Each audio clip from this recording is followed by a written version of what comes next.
Bueno, seguimos con el capítulo 8, acontecimientos bélicos en la Transcaucasia. ¿Por qué razón la región caucásica fue un objetivo de gran importancia para las naciones beligerantes en la Primera Guerra Mundial? En verdad, existían allí grandes intereses de orden económico, estratégico, geopolítico y étnico que cada parte protagónica trató de defender y asegurar sin importar sus costos. En el frente asiático, Inglaterra y Francia habían puesto sus miras en el puerto de Batún, situado sobre el Mar Negro. Asimismo, les atraían los pozos petrolíferos de Bakú, situados sobre el Mar Caspio. Eventualmente, a través de Irán, podrían llegar hasta el Golfo Pérsico y dominar los riquísimos yacimientos petrolíferos de la región. Quedaría así establecido un importante puente de comunicación comercial entre Occidente y Oriente Asiático, particularmente con una colonia tan importante como la India. Por otra parte, el gobierno de Alemania tenía objetivo principal la expansión de su doctrina pangermanista. Vino la gata. Hola, Michi. Saludar. Muy bien. Y en consecuencia la conquista del mundo, tanto el plano económico como político-militar. Es evidente que sus propósitos eran idénticos a los que perseguían los aliados, la conquista de Asia Menor y del Cáucaso, para luego extender sus dominios asiáticos hasta las fronteras del Lejano Oriente, desde el mar Mediterráneo, permiso Michi, hasta el mar de Aral. Para alcanzar dichos objetivos, ¿qué mejor aliado que Turquía? El gobierno turco también alentaba ambiciones imperialistas, ya que su máxima aspiración era construir el antiguo imperio otomano. A tal efecto, aplicaría la doctrina panturquista, propagándola por territorios asiáticos habitados por las mayorías musulmanas de habla turca y dialectos de la misma lengua, hasta lograr la asimilación y unificación monolítica de dichos pueblos, bajo el liderazgo turco. La conquista de Armenia caucásica sería el primer paso para cumplir su proyecto de expansión y unificación con etnias filoturcas del Asia Central. En cuanto a Rusia imperial, Michi, te está desperezando. Bueno, quédate ahí sentadita. En cuanto a Rusia imperial, su aspiración nunca satisfecha era abrirse camino a Europa a través de los estrechos de Bósforo y los Dardanelos para unir los mares Mediterráneo y Negro. Con el advenimiento del régimen bolchevique y la caída del zar Nicolás II, la situación política en Rusia cambió en lo formal, aunque no en su esencia. En efecto, los máximos líderes del gobierno revolucionario, Lenin y Trotsky, tenían como objetivo principal la expansión de la doctrina marxista-leninista a nivel internacional, para lo cual se requería combatir y derribar el sistema capitalista europeo a través de la lucha de clases, promoviendo la agitación de las masas obreras, especialmente en Alemania y en Inglaterra.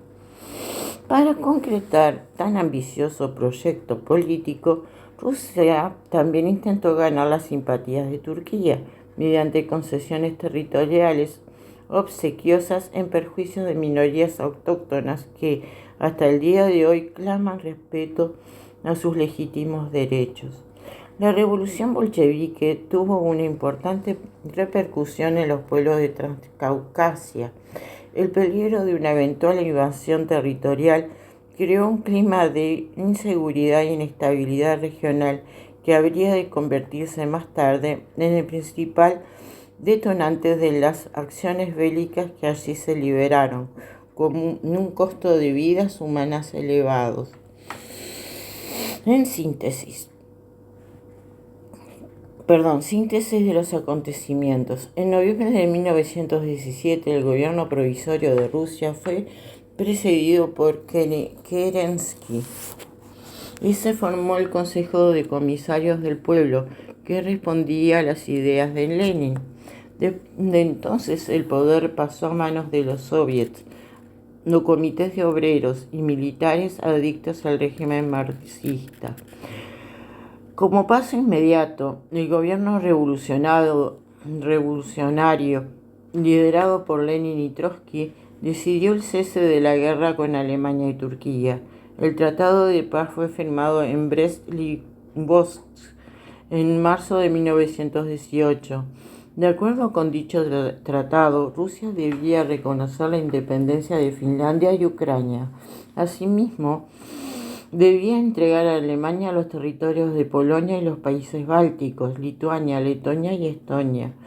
Por otra parte, según dicho tratado, el gobierno soviético se comprometió a entregar a Turquía todas las provincias de Armenia caucásica, a saber, Erzincan, Erzurum, Van, Bilits, Alexandrópol, Kars, Ardahan, Batum, territorios ocupados por Rusia desde 1878 en virtud del Tratado de Berlín.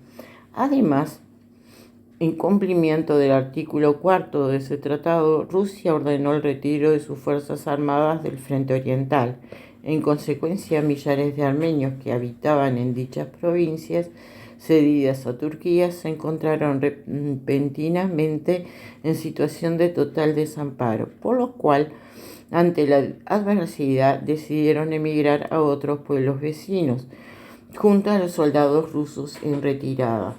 Mientras tanto, en Armenia se sabía que tarde o temprano el ejército germano-turco habría de invadir su territorio para alcanzar objetivos estratégicos de importancia vital, como lo eran los pozos de petróleo del mar Caspio. Por tanto, la única alternativa para los armenios era prepararse para la lucha. Las Fuerzas Armadas rusas estaban integradas por millares de soldados armenios, y entre ellos habían destacados militares de carrera, como los generales Nazarbekov, Silikian y otros compañeros de armas, eventualmente consagrados héroes nacionales. Esos militares se consideraron en el deber de permanecer en el suelo patrio para organizar fuerzas de combate ni enfrentar a los invasores turcos. Mientras tanto, el eco de los acontecimientos que ocurrían en Armenia llegaron hasta Tiflis, donde los representantes de la Confederación de Transcaucasia, con sede en dicha capital georgiana, se negaron por mayoría a reconocer el Tratado de Brest-Litovsk. En particular, se resistieron a aceptar su artículo 4, que establecía la transferencia a Turquía de las estratégicas provincias de Kars, Ardahan, Batum, importante puerto sobre el Mar Negro. En consecuencia, el comandante de la Tercera Armada Otomana, Mehmet Bey Pasha, intimó a la Confederación de la Transcaucasia a reconocer y cumplir lo estipulado en el tratado, pero su demanda no tuvo el eco esperado. El gobierno de Transcaucasia aceptó el tratado de Brest-Litovsk, pero mantuvo siempre firme su decisión de no reconocer la entrega a Turquía de las provincias de Kars, Ardahan y Batum. En consecuencia, el 14 de abril de 1918, las tropas otomanas entraron a Batum sin dificultades, pues fueron apoyadas por residentes musulmanes en Georgia. El 11 de mayo de 1918, las negociaciones de paz continuaron en Batum. Finalmente, los armenios, abandonados por los georgianos y traicionados por los tártaros de Azerbaiyán, quedaron solos y en el frente de combate para defender la existencia de Armenia caucásica. Las hostilidades no tardaron en estallar. El 15 de mayo de 1918, las tropas otomanas entraron en Alexandrópolis, Lenikan. Las fuerzas armenias comandadas por los generales Nazarekov, Silikian, apoyados por destacamentos de voluntarios armenios, resistieron heroicamente el avance del enemigo. El llamado patético del general Nazarekov a sus compatriotas, exhortándolos a la resistencia y a la unidad, tuvo un eco sin precedentes. En efecto, el 18 al 28 de mayo se libraron violentos combates en Sardarabad,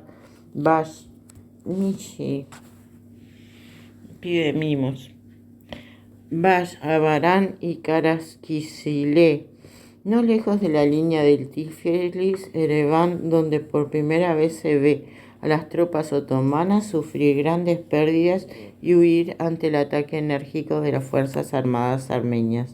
El 26 de mayo de 1918, la República Federativa de la Transcaucasia se desintegró definitivamente. En aquella fecha, Georgia declaró su independencia.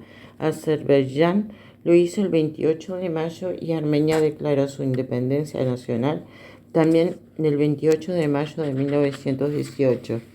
Eventualmente, las tres repúblicas de la Transcaucasia firmaron con Turquía por separado un tratado de paz en Batumi.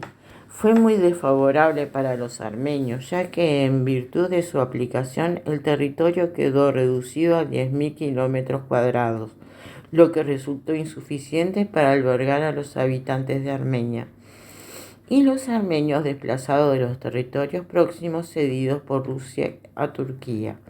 El Tratado de Batumi bajo ningún concepto significó el cese de las hostilidades en el Cáucaso, ya que los aliados continuaron la guerra contra el bloque germano-turco. Las fuerzas inglesas, con ayuda de los armenios, tenían bajo su control el territorio de Bakú, principal objetivo militar germano-turco. Mientras tanto, las fuerzas otomanas acentuaron su avance hacia el mar Caspio. En Bakú, los tártaros azerbaiyanos, alentados por la proximidad de las fuerzas otomanas, a mediados de septiembre de 1918 organizaron una masacre general de armenios residentes en aquella provincia tan codiciada de Azerbaiyán. El número de armenios masacrados allí en solo 3 días superó las 15.000 víctimas. La importancia histórica de los acontecimientos en la Transcaucasia, sobre todo en la incidencia que tuvo en la victoria de los aliados, la resistencia tenaz armenia en los frentes de Sardarabad, son hechos de trascendencia indiscutible, documentados por autoridades altamente competentes como el profesor Arthur Beilerian de la Universidad de Sorbona y el profesor Simón Bratsian, protagonista político de los acontecimientos en la Transcaucasia, en su calidad de miembro de la Federación Revolucionaria Armenia. Dichos autores exponen los hechos detalladamente en las magníficas obras tituladas Las grandes puissances, l'Empire ottoman et l'Arménie, recluit de documents dans les archives françaises, en 1914 y 1918. Y Armenia y la cuestión armenia, de Simón Bratsian, editada por el periódico Armenia de Buenos Aires, Argentina, y traducida del inglés por Federico López Cruz. Después vamos a ver el capítulo 9. Testimonios y documentos históricos del genocidio armenio.